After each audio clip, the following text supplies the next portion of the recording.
E a gente tem um problema também que é muito crescente com isso, né? Que é a disseminação das fake news.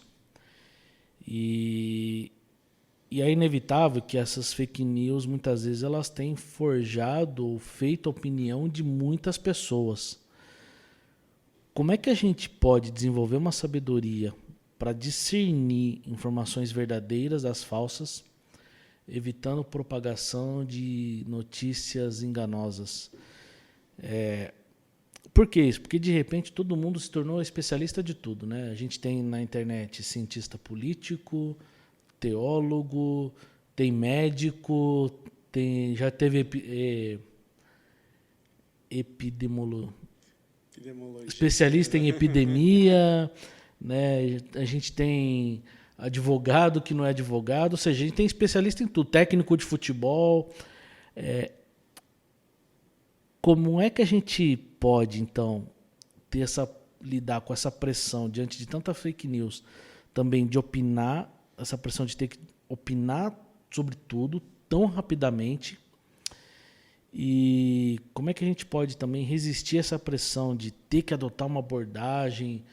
Como é que a gente pode ser mais ponderado e sábio no compartilhamento das fake news, na necessidade de obter opinião e compartilhar as coisas de formas mais sábias na rede social? Eu acho que um dos passos importantes é começar a compartilhar as nossas dúvidas a respeito da informação. Nós compartilhamos a informação, geralmente. E muitas vezes a gente não questiona, será que é real? Muitas vezes você não chega para o seu amigo e fala, cara, estou com dúvida nisso aqui. O que você acha? Vamos conversar sobre esse assunto? Às vezes nem dá tempo, porque são 30 notícias por segundo, né? Até mais. Mas a gente não compartilha, a gente não tem essa comunidade que nos ajuda a perceber e ponderar. Muitas vezes a gente está fazendo isso sozinho, sozinho a gente não vai dar conta mesmo. Eu lembro, quando eu estava em uma congregação, um tempo atrás, tinha algumas senhorinhas na igreja que recebiam as fake news e elas ficavam na dúvida. Geralmente é mais difícil para uma senhorinha ir pesquisar. Então elas vinham, mandavam uma fake news para mim e falavam, pastor, é verdade? Aí eu ia fazer a pesquisa e mandava, mostrava, falava, aqui está falando que não e tal, então eu acho que não. Não como se o pastor fosse dono da verdade, mas ajudar a encontrar informações com aquilo. Isso me deu a percepção, muitas vezes a gente esquece, a gente julga a questão sozinho, mas nós podemos compartilhar também e ter nas nossas comunidades, aí o papel da igreja também, diálogos a respeito dessas coisas. De qual seria a melhor posição diante de tal fato? Ou será que tal fato está sendo apresentado na perspectiva certa em tais mídias? Tudo isso acaba nos ajudando. E uma questão é a respeito de compartilhar as notícias. A minha opinião realmente é necessária? Ela vai fazer diferença? Ela vai contribuir para o enriquecimento da discussão? Ou eu só estou usando aqui a oportunidade para destilar a minha raiva? Você viu tal notícia? Eu falei, fulano é isso, aquilo, não sei o quê. Então, às vezes a gente tem que ter a humildade de falar, será que eu sou realmente necessário nessa discussão?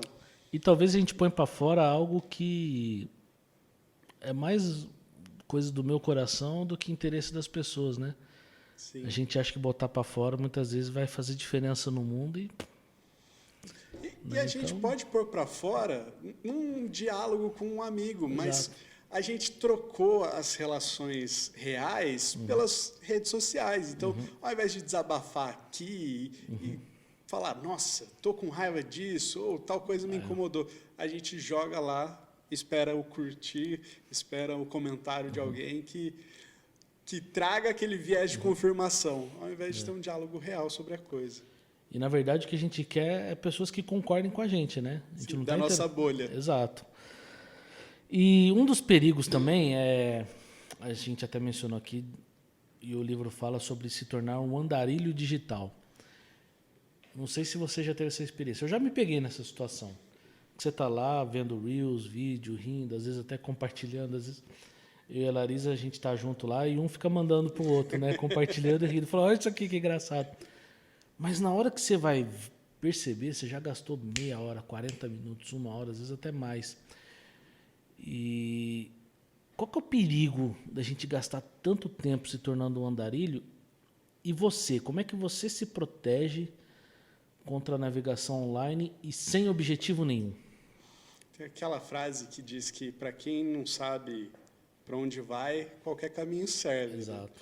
Então a gente às vezes entra por costume, já virou hábito, entra numa rede social, gasta um tempão ali, compartilha, e isso acontece muito, assim, de perder um tempão que eu deveria estar dedicando para outra Exato. coisa mais útil, e eu perdi ali. Então, às vezes, o que ajuda é o objetivo. Ou você simplesmente tem um tempo reservado mesmo para desperdiçar ali, um tempo que você quer espairecer a cabeça e coloca um despertador que te ajude a acordar Exato. dessa divagação ali. Mas é bem complicado. Uma experiência que nós já tive várias vezes, você pega o celular com um objetivo, assim, vou checar o e-mail. E quando você pega, tem a notificação de não sei o quê. Aí você vai na notificação, perde um tempão e esquece o que você ia fazer. Você perambulou por outras áreas e muitas vezes você nem lembra o que você ia fazer de fato. Então, é perigoso. Eu não sei se tem essa prática, mas uma prática que eu fiz foi cortar notificações de diversos aplicativos. Sim. Então, assim, tem aplicativos e tem rede social que eu só recebo notificação se eu entrar nele. Se eu não entrar, não recebo nada. Não sei se você já teve esse... Já, eu tenho vários aplicativos que eu não tenho notificação nem nada. E talvez isso ajuda, né? Porque às vezes você vê um alerta ali. Opa, alguém curtiu sua foto. Ah, peraí, deixa eu ver quem curtiu. Só que na hora que você vai lá para ver quem curtiu, pronto, você já está na rede social, está gastando, tá voando, está perdendo tempo, né? Então, uma das práticas que eu tive é, cara, eu não quero receber notificação nenhuma e eu só vou receber a partir do momento que eu realmente entrar na rede social. Quando eu entrar, eu vejo. Se eu não entrar, vai ficar lá. Sim. Né? Bom, uma das coisas que a gente tem vivenciado nesse mundo impregnado na nossa sociedade de informações é também a deturpação da verdade, né? E é muito comum hoje as pessoas dizerem qual é a sua verdade, a minha verdade, ou seja, a verdade ela se tornou algo relativo. Outra frase que disseram também é siga o seu coração, o que o seu coração mandar, você precisa fazer, né? Outra frase que até o livro menciona, seja fiel a você mesmo. Então, assim, é comum as pessoas usarem isso para se desafiar.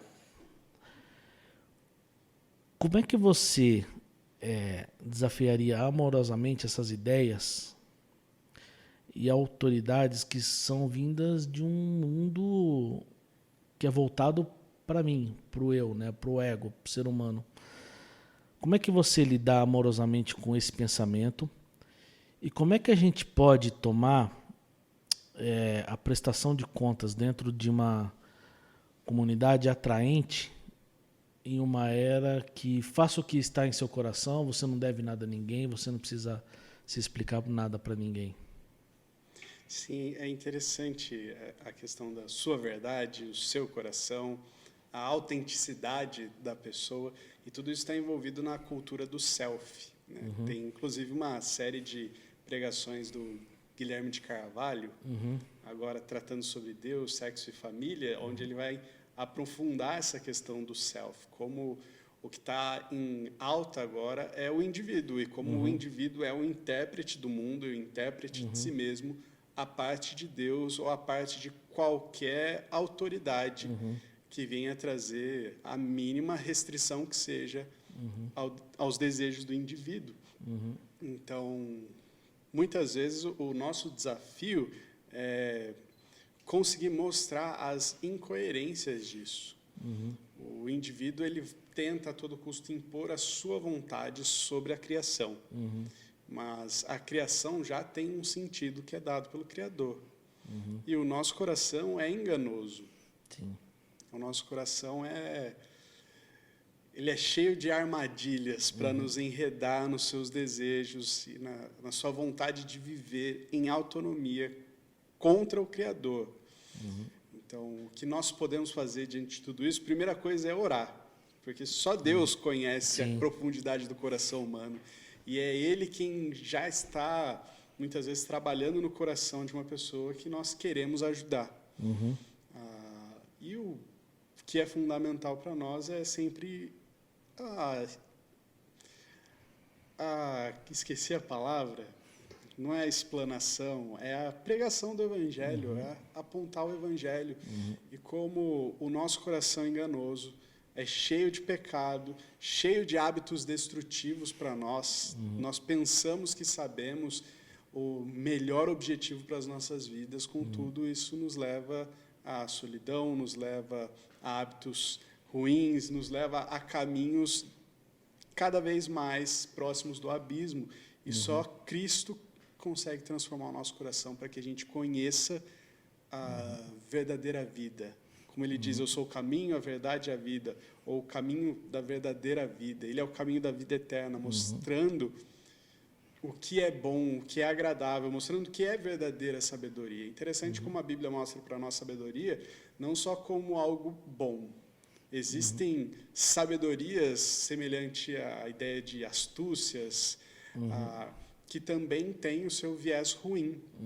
E dentro dessas formas de sabedoria ou formas de conhecimento humano, a Bíblia destaca aquela sabedoria, o coração sábio, que é o coração que teme a Deus, que conhece a Deus.